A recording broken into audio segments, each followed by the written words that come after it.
The recent abduction and release of a large group of secondary school pupils from the town of Kankara in Katsina State, northwest of Nigeria, was blamed by a lot of people on bandits, in spite of Boko Haram claiming responsibility for the dastardly act.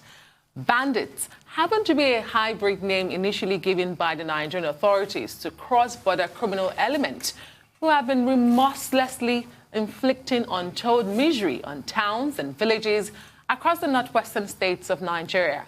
However, in the wake of the two high-profile kidnaps in Katsina and all the political talk that attended them, a lot of Nigerians have seemingly become indifferent to the various nomenclatures of the terrorists, but remain unified in the belief that Nigeria's porous borders continue to be exploited by displaced crime lords and soldiers of fortune from the Sahel region. With last week's reopening of 4 key international routes by President Muhammadu Buhari, what now must the government do to mitigate the very reasons for which the closure was effected? And joining us now to discuss this matter is Femi Dare, a security consultant and managing director, Linkshroud Security Systems Limited, a security and safety engineering company, which, by the way, recently celebrated its 20th year anniversary. Welcome to the program, Mr. Dare. Thank you very much. It was a pleasure meeting you. It was good morning. Good season, everyone, and Happy New Year in advance. Thank you. Good morning, Dr. Abati. Good morning. Nice hearing your voice. Thank you for joining us. Good morning, sir. Yeah, well, we've been talking about security as one of our major issues of concern this morning, and it's good to have you here with us. Earlier on, we were commenting on the president allegedly saying that the border with Niger is now in the hands of God, more or less, and we talked around that. But look, security remains a big problem. What other new approaches do we need to consider? Every time we hear rejig the strategy, rejig the security architecture, well, all of these have become like slogans. What else does government need to do at both the federal and state levels? I think, first and foremost, there has to be sincerity of purpose by both federal and state government to address the issue of security in our country. They have not seen any intentional drive towards achieving that goal in the last since the civilian rule, because security is not what you buy off the shelf. It has to be systematic. It has to be built over a period of time. And it's not just, you can't just walk into a supermarket and say, okay, give me security. The structures have to be in place. And again, we've seen how porous our borders have been. And successive government have not taken any, very frantic effort to secure our borders. It has to be a deliberate and intentional, purposeful approach towards addressing the security of security. Otherwise, you cannot develop the country. Our sort of people come into our country, unaccounted for. We don't know their history, we don't know their background, and that exposes us to a whole lot of threats at the moment. So I think the state government has their direct responsibilities, so likewise the federal government. And if the issue of bringing about restructuring is going to solve the problem, it has to be done as quickly as possible, because we can no longer tolerate this. The idea of having a country with porous borders, lack of security, killings here and here, bombing all over the place, is not good for the future of this country. And, a lot of issues is a lot to talk about when it comes to security and the approach the government has been, using to address this concern. Well, first, congratulations on your 20th anniversary. But let me ask, the cost of securing our porous borders, can we afford it? And when we say, securing the borders effectively, what can we do? And this issue of insecurity has taken a different dimension. But I wonder what your professional instinct is on the issue. Is this a matter of, is it a problem of security breaches, or are we also dealing with compromises? Are we dealing with accomplices? Definitely. Within the system? Definitely. Yes. Well, to start with, security is, when you have to fight insurgents and stuff like that, it's big business. A whole lot of people buy wars across the world, you know, and those that are managing the affairs also can be compromised. We're not saying that's what they are doing at the moment, but we want to see a situation where technology is deployed in this fight of insecurity and managing our borders. First and foremost, the equipment, the radio barrier, for example. These are unguarded underground sensors, which you can plant like you plant your IDEs. So, and create a that can go over 14,000 kilometers in a stretch. Put out on the ground, bury them on the floor, and create your signals, and you know what's going on around you. So there's quite a lot of technology that can address that. You can also see it on existing infrastructure that we have for the telecommunications to build effective surveillance systems. You have equipment that can be used for intelligence gathering, like this equipment I talked about, the radio barrier system. It can also be used for information. So you cannot take away area surveillance, managing this space, this unguarded space that we have in our country, which is now being occupied by bandits and criminals. So there has to be an intentional purpose of addressing those vulnerabilities. Because if you cannot anticipate crime, you cannot stop it. So what level of anticipation do we bring into our strategy? You know it's going to happen. You've not thought about it happening. Then how are you going to stop it? So if the criminal is 2 steps ahead of you, there's nothing you can do. So I think there has to be an intentional drive by the state government. I mean, you have the state government, you have the local government. What's their responsibility? We just say the Constitution says the security and the welfare of the people is the responsibility of the government. Which government? The federal government, the state government? They are all different strata of government in our country. The local government by local government should take responsibilities. State government should take responsibilities and come to a design where we can address this issue before it starts. So there has to be an intentional and very, serious drive. Otherwise, the future is looking very, very, very, very ugly at the moment. Right. Thank you so much for that insight. Once again, like Adesua said, due congratulations to you. But when you look at the origin and the history of, military contractors, it didn't start today. In fact, historically, government bonds started as a result of various governments employing military contractors, and they couldn't pay them back, so they converted the money to bonds for people to buy. They were called contractors back in the days. That's where the history of government bonds we talk about in financial markets started today. Started as a result of military contractors. There's been very, very, very iffy concerns about using private military contractors again, to be able to fight our wars for us. On the heels of a recent interview we had here, Dr. Abate had the interview with a private military contractor about the gains they made. Is this something we should be considering at this point? On the heels of the Kankarabo incident and other things happening in the north, is this something we should be considering? First, I think, so far, so good. If the government is thinking about, recruiting more personnel to be part of our security force, vigilantes, recruit these people into the army, into the military, into the security structure that we have, and try to find a way to buy the people in, because intelligence is also part of what we need to fight and win this war. These same people that are selling information to the bad guys, they've been exorcised from the society. They've been neglected over time, and poverty has a way of bringing you to a place where you can be compromised. The same thing goes with the military personnel. They can also be compromised. People can buy you over. That's why taking up security responsibility goes beyond religion or ethnicity or tribe. There has to be a deliberate attempt to be confrontational with what you do and take responsibility of what you do. So we also need to as civilians and people, encourage and motivate the armed forces to keep doing what they're doing, because there's a whole lot of risk involved. And if we have the people who are willing to take up this challenge, there should be a way of bringing them in to be part of the general approach to fighting the war.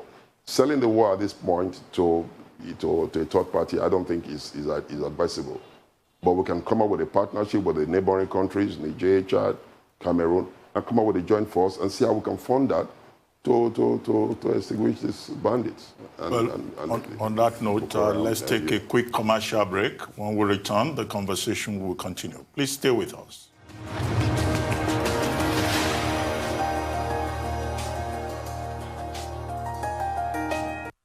Welcome back to the Morning Show here on the Arise News channel. Our guest is still Femi Dare, security consultant and managing director, Linkstride Security Systems Limited, a security and safety engineering company. Thank you very much for staying with us. I'd like to ask you about, again, borders. In August last year, government decided to shut down all our land borders. Those borders, 4 of them, have now been reopened.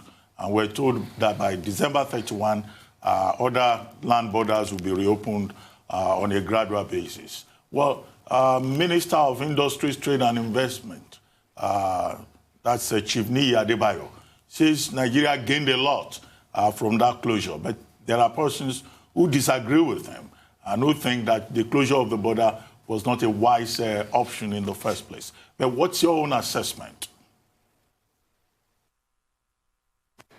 Well, the closure of the border was a very, very welcome development at that time, because we were able to manage the proliferation of arms coming to the country. I know there were quite a lot of seizures in the Maiduguri areas of, arms coming to our country. And same with across other, there's so much, weapons coming to our country. I don't think it's the right decision to take at this point. But due to the economic reasons, the government is coming up with a solution of trying to open the borders. Because don't forget, the strategy of the insurgents is really eating deep into our well-being. They bring starvation. The farmers can no longer farm. There's high inflation. So I think, for some reason, maybe for economic reasons, but not for security reasons, for those borders to be open at this point. Even when the other borders were shut, it wasn't completely shut like that, as it were.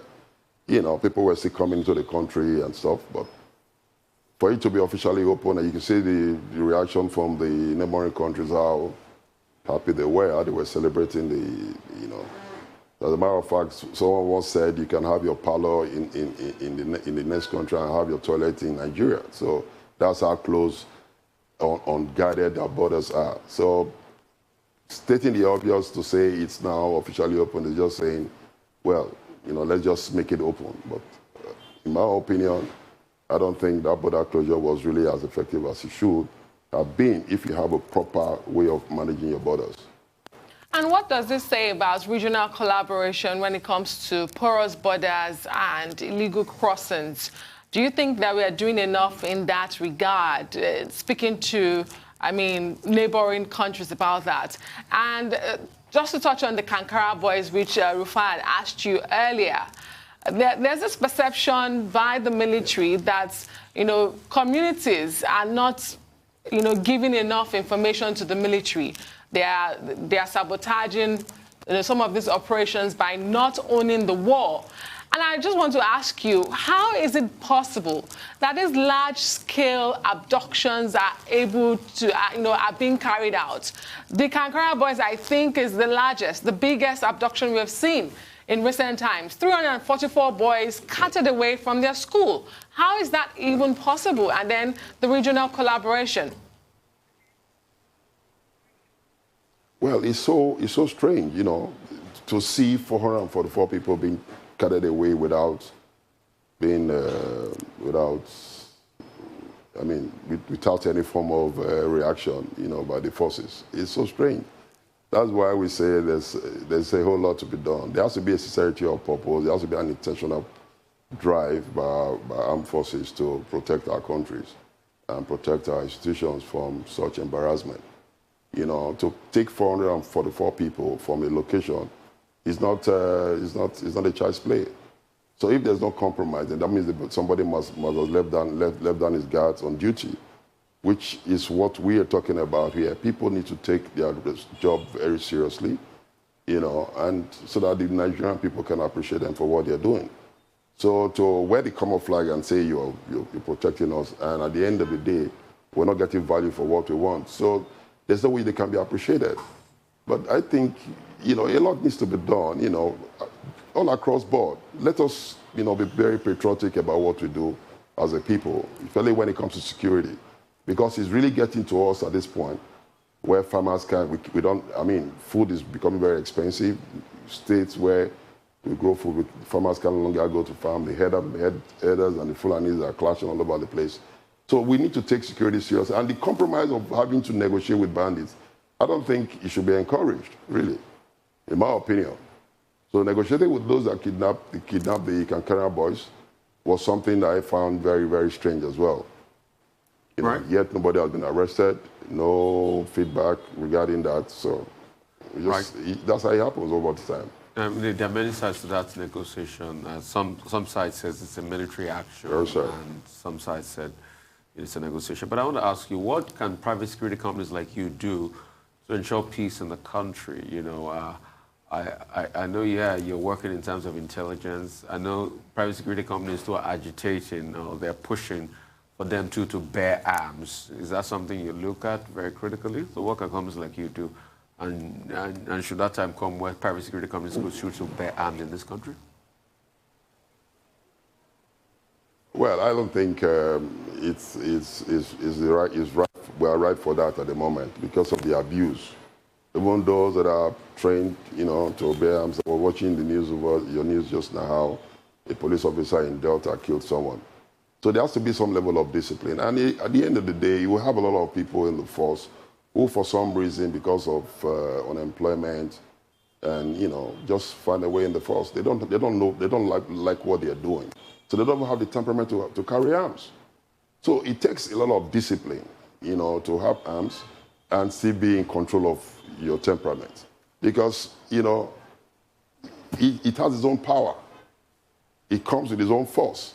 So you have to be very trained, not just physically trained. Your mind has to be well trained to carry arms and be able to manage your temperament, you know, even in the face of confrontation by civilians. And again, the civilians need to also understand that, you know, most of these force men are under a lot of pressure.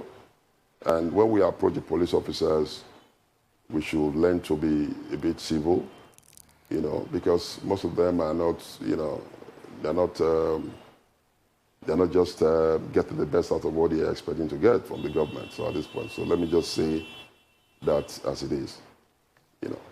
So it's a two-way thing, you know. It's a two-way thing. The civilian, the citizens, we citizens have our own responsibilities. The armed forces have their own responsibilities. There has to be a collaboration. I think at this stage we should leave, Nigerians should come and rally around together and see how we can really, really fight insecurity in our country by giving it the right intelligence. And when the intelligence is given to the armed forces, you apprehend these culprits, let the full arm of the law take its course. There's no point, you know, begging bandits and trying to be friendly with the enemy of the state.